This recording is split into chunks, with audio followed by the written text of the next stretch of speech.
Age cannot wither her, nor custom stale her infinite variety. Cleopatra, last queen of Egypt, a leader who tamed mighty Rome and saved her people. But in the West, she's still seen as a tragic Shakespearian heroine, or as the seductress portrayed by screen siren Elizabeth Taylor. She's exoticized, orientalized, sexualized. But this is a far cry from the Cleopatra that I know. I was raised in Birmingham in an Egyptian household. I grew up hearing tales about this last Egyptian queen, taking her as a source of pride. As a kid, I was taught that this woman was a masterful politician who kept the Roman Empire at bay and made allies of its leaders. She was an intellectual who spoke 11 languages, turned her capital Alexandria into a global seat of learning, and made Egypt one of the most powerful countries on the planet. So I want to explore why this version, my version, isn't an important part of the West's understanding of Cleopatra today.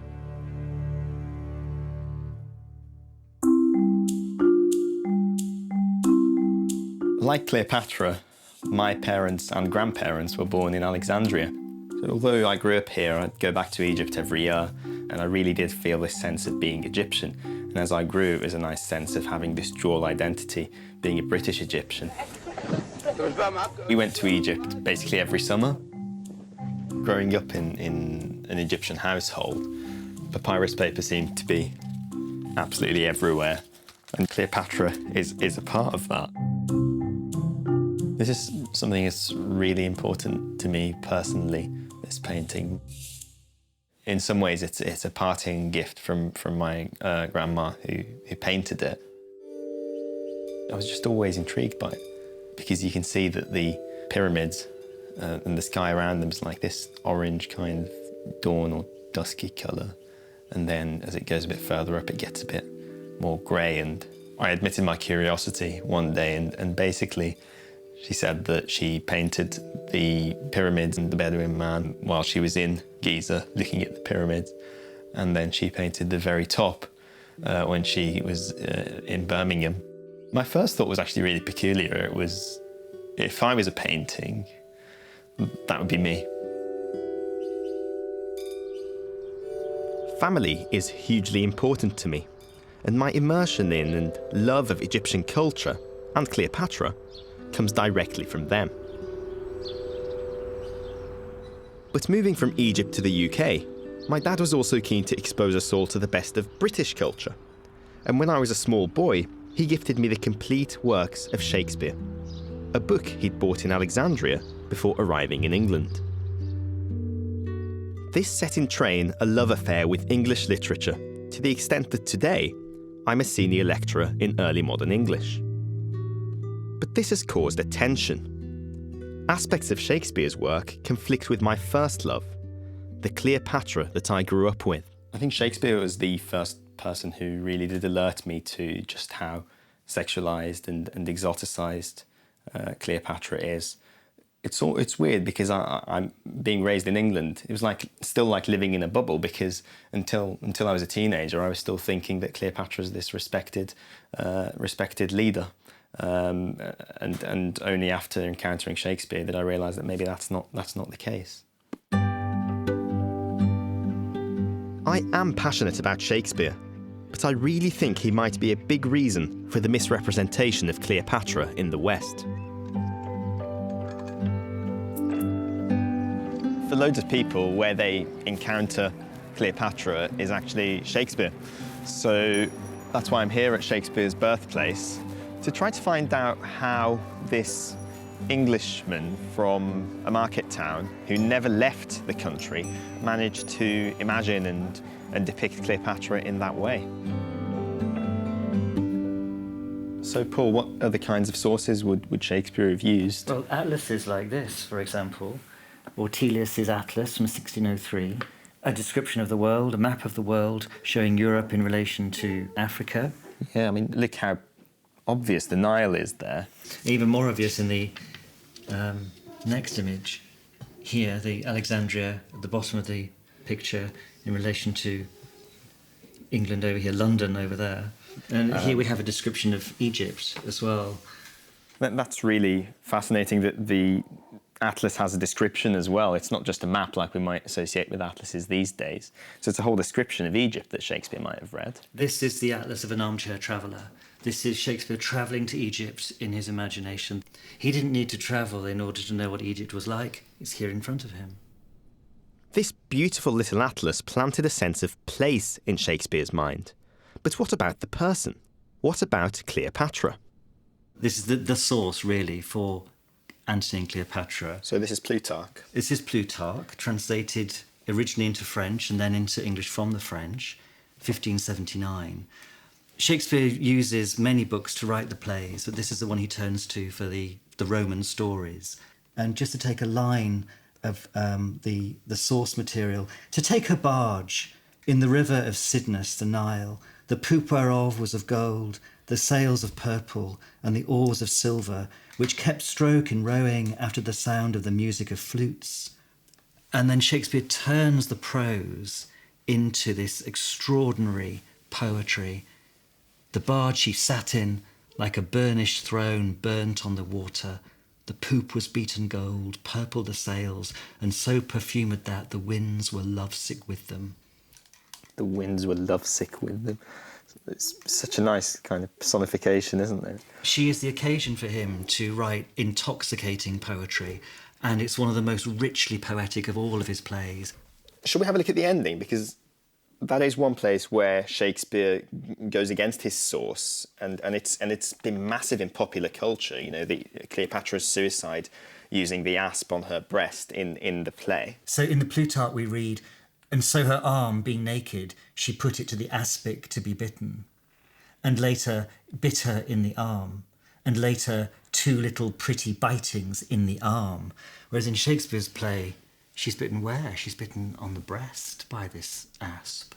So that's a really interesting change. I mean, Shakespeare's taking the poison right to the heart of Cleopatra in an erogenous zone. And is that not something that could possibly make us uncomfortable with Shakespeare's imagination? I mean, I'm sort of torn here because the barge moment, it's Shakespeare's mastery. It's why I love Shakespeare. This moment is one of those where I'm just wondering if he's had this eternal and negative effect on our perception of Cleopatra. I don't know. I don't quite read it like that myself. I think I see this as a reminder of her sexuality, a reminder of her heart, which was, very important as an image to Shakespeare's audience, that this is where the poison is going into, and that she's sort of given all this away because of Antony. But I think Shakespeare has made a clear choice. Cleopatra's suicide was a political act, but moving the bite to the breast feels like sexualization to me. Paul's a dear friend, and what he's done here is remind me of the artistry and mastery of Shakespeare, how he can take something from his source and embellish it in this poetic way. At the same time, I wonder whether Paul didn't quite realise the impact that Shakespeare's depiction has had on the popular culture from my perspective. I guess the question is how is it possible to appreciate the mastery and poetry of Shakespeare and at the same time not feel slightly let down about the kind of orientalised, sexualised depiction of Cleopatra? Poor venomous fool. Be angry and dispatch. But Shakespeare's text wasn't written to be read. It was written to be performed and watched. So I'm going to meet Josette Simon, who turned heads in Iqbal Khan's production at the Royal Shakespeare Company. Eternity was in our lips and eyes. I saw this performance and, because of the lead and director, had high hopes for interpretation more in line with my own perception of Cleopatra. None our parts so poor, but was a race of heaven. But I have to admit, it didn't hit my expectations. It still felt like a largely conventional rendering of her, exoticized and sexualized. Perhaps meeting Gisette one-on-one and here at the RSC, the epicentre of Shakespeare performance, will help me come to terms with the contradictions that I struggle with. I would I had thy inches! Thou shouldst know there are a heart in Egypt! Dear me, Queen!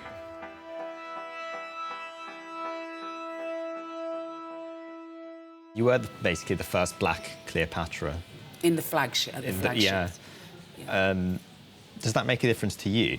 Made a difference to me coming to the play? I felt that there were certain times during the play when it was the pertinence of her blackness was important, and that everything about her is a threat and a fear to the Romans. But I didn't approach it as a black Cleopatra. Do you see what I'm saying? Yeah.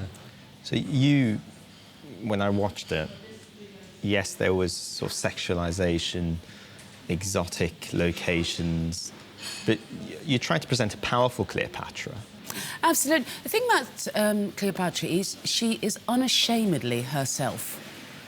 You couldn't be an incredible sexual person and still be powerful. It's not just about going around being sexy. This word sexy, sexy, sexy. The fact is she was incredibly powerful in so many ways, including her sexuality. Whom everything becomes. To chide, to laugh, to weep. Whose every passion fully strives to make itself in thee fair and admired. That moment towards the end where you sort of unrobed on the stage. Now, that's a moment where you could say she's in control, but you could also say it's very easy to objectify her. Yeah. How do you read that moment? It was kind of your idea. It was my idea, yes. It was my idea because I felt quite strongly that towards the end of, as we got towards the end of the play, when it became clear that she was going to die, you know, we'd seen her incredible ability to think on her feet, to change mood. The infinite variety. The infinite variety. So we'd had a lot of that. But as she knew she was going to die, and Antony died, and I wanted things to simplify. Give me my robe. As far as she was concerned, none of you were sitting out there watching her. You know, you approach things from the truth, reality. It's an intimate setting. It's a bed chamber. There's just the three of them there. That's right. I happen to be in the audience. You happen to be in the audience. And so when people say, if you say, well, surely that objectified her or sexualized her or, you know, diminished her, well, that's more to do with you than what she was doing. So have you done? Come then and taste the last warmth of my lips. So when you try to stay true to the character, are you staying true to Shakespeare's Cleopatra or the Cleopatra that you've read? It's not one or the other. It's a mixture of the two. But it's incredibly important to remember that Shakespeare's play is what you're doing his play. And you've got to honour that. You've got to honour what he's written, which is amazing anyway, you know. It contains as much of the extraordinary story of Cleopatra as you've discovered in your research, and to my mind, elevates it. Mortal wretch. With thy sharp teeth, there's naught intrinsic of life. Well, Gisette was amazing, really. She's so talented and well-informed. She obviously put a lot of effort into trying to understand who the real Cleopatra was. And she has kind of made me think again about Shakespeare's play. Yes, she admits that the more Cleopatra loved Antony, the less she cared for Egypt. She also admits that Cleopatra was sexualized and is sexualized, but she thinks of that as only one part of Cleopatra's identity. So she has made me rethink things. Gisette has helped reaffirm my faith in Shakespeare by showing me that in the text, the character of Cleopatra is even more complex than I thought. So, If the most celebrated English dramatist did her more justice than I'd feared, why is she still so one-dimensional in the common perception today? I want to know how and why she's changed in Western culture since Shakespeare. And there's probably no bigger authority on this than the writer Lucy Hughes Hallett, and she's agreed to meet me. For centuries, people, artists, authors, have been using stories from ancient mythology or from ancient history as vehicles for their own ideas about the societies in which they live in their own times. So throughout the Middle Ages, she was thought to be a great beauty, and it seemed obvious to the poets and painters of Northern Europe that because she was a beauty, she must obviously have been blonde. And that tradition continues right up to the end of the 18th century. And then suddenly, and the first painting I know of in which this happens is a painting by Delacroix, painted in the 1790s, and Cleopatra has suddenly acquired dark hair and black eyes, and she's looking remotely like she might have lived in Egypt. That's a relief. But is that the moment when we see some Orientalism coming into play? Yeah, it's no coincidence that Cleopatra becomes a foreigner from the point of view of Northern Europeans at exactly the moment of colonialism, really. And around this period, Cleopatra suddenly lies down, passive, inert, clearly in need of a European conqueror to come in and actually shuffle her aside politically. There was one painting in particular that really caught my attention, which is Jerome. Yes. He painted Orientalist paintings. A lot of them were of slave markets. So there'd be pictures of scantily clad women being kind of sized up by the gentleman who might be about to buy them. And in this particular painting, Caesar's at work because men are serious creatures who sit and work. So he's sitting at his desk, pen in hand, and he looks up, and there is Cleopatra, again, nearly naked, pretty much topless. Cleopatra was actually the Queen of Egypt already. I mean, you know, she wasn't just some dancing girl, but certainly the presentation of her as a bit of exotic merchandise to be consumed was very appealing. Would you say that extends into the 20th century? I mean, Hollywood gets some periods of obsession with Cleopatra. The early 20th century depictions of her, including one of my absolute favourites, which is Cecil B. DeMille's wonderful movie starring Claudette Colbert, is actually just camp. It's kind of parodying, sending up the idea of sex as an area of danger. Are you so besotted with her beauty that you do not see that she is impatient to reign in Egypt alone? Liar! And Vivian Leigh, of course, had played her in the 1940s, which is about Cleopatra's relationship with Julius Caesar when she was very, very young. It is false, I swear. That Cleopatra is actually a sort of pert teenager. She's a very different sort of Cleopatra. And then in the Carry On films, Cleopatra is a sort of ignorant bimbo, played, wonderful comic performance by Amanda Barry. I have a poisonous ass. And so rather than being this all-conquering seductress, she's just this rather kind of silly woman. One bite from this is enough. But, of course, the notorious Cleopatra film is the one starring Elizabeth Taylor and Richard Burton. I want you to forget me, please. Forget? How? I can never be more far away from you than this.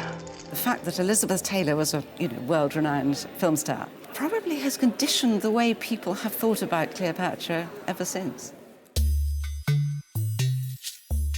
It does feel unfair that people have projected their prejudices on Cleopatra, from patriarchy and Western beauty ideals to hierarchies of culture and race.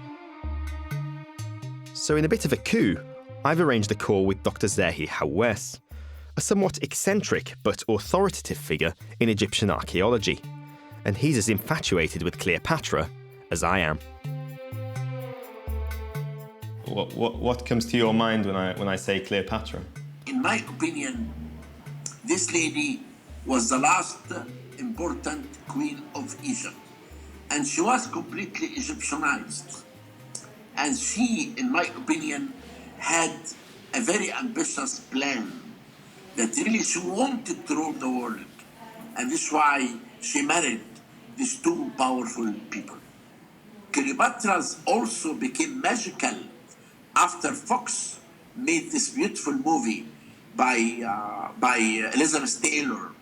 And I looked at her as if I'm looking at Cleopatra. And is it true that she was a philosopher? She did a lot of reading. She looked after the library. When she was young, in that time, for her to go to school, she had to be a man because she wanted to learn. She wanted to be intellectual. And therefore, we have evidence that she used to dress in the shape of a man and go to study philosophy and to study also languages. She became intellectual and more educated than any other women. What do you think Cleopatra would say to you?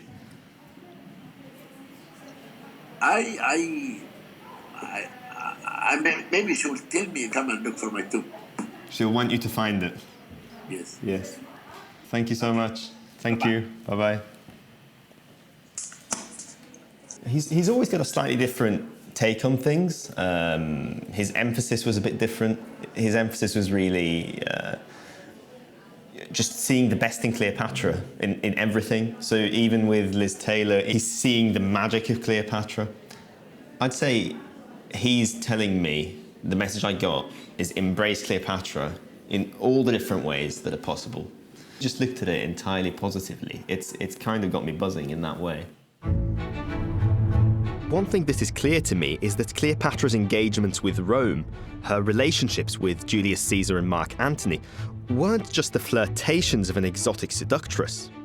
They were the smart manoeuvrings of a political leader trying to protect her nation. We're on our way to Manchester Museum now. We've been promised to see some coins of Cleopatra,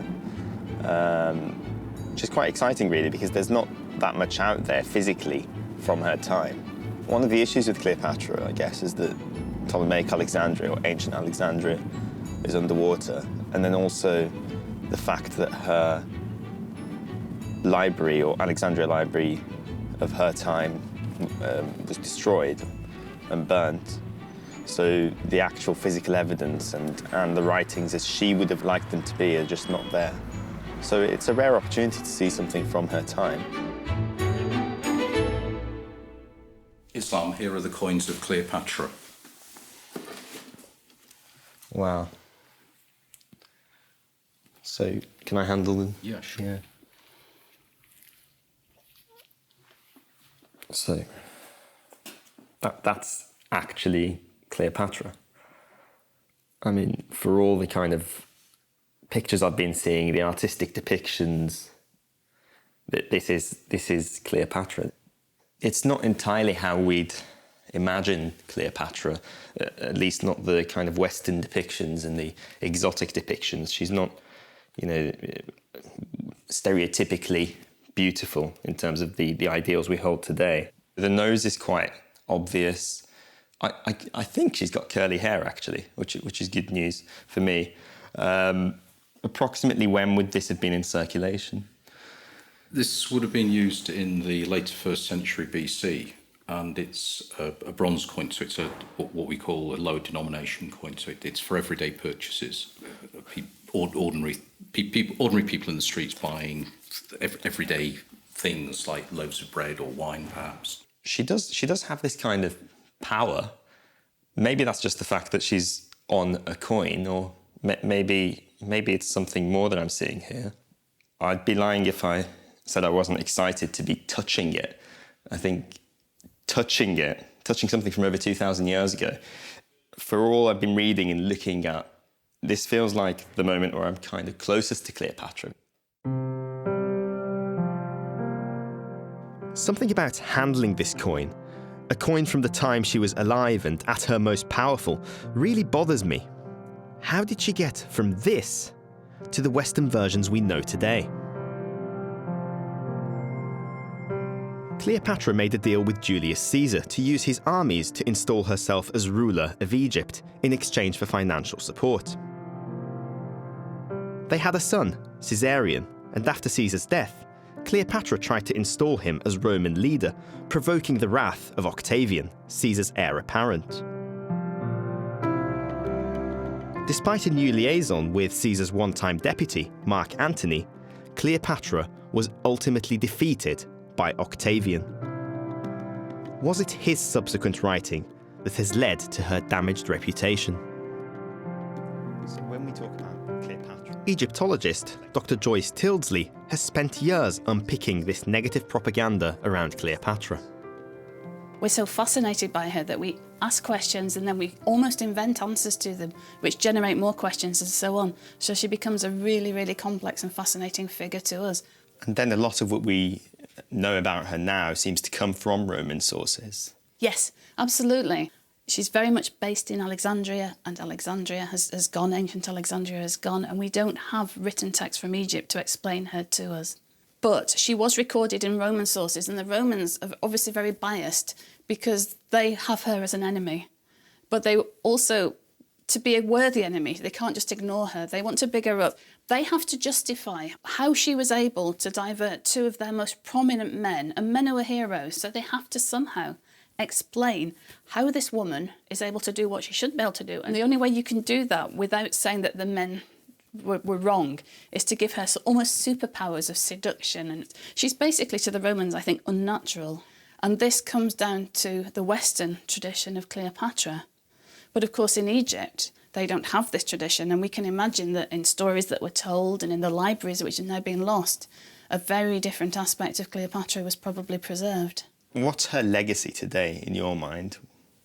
For me, speaking as a woman from the West, I see her as a reminder that a woman can do things. And she can be brainy, she doesn't intellectual. She doesn't have to be beautiful to do something. It's what she did that really mattered. Ignore the Roman fake news. Cleopatra saved her country from debt, invasion, and ruin. Made Alexandria the most important centre of learning on the planet, and chose a dignified death rather than letting her body be paraded in defeat. Age cannot wither her. That description from Shakespeare about Cleopatra, it's so striking. Yes, Shakespeare's talking about her beauty and her status, but I think it's more than that.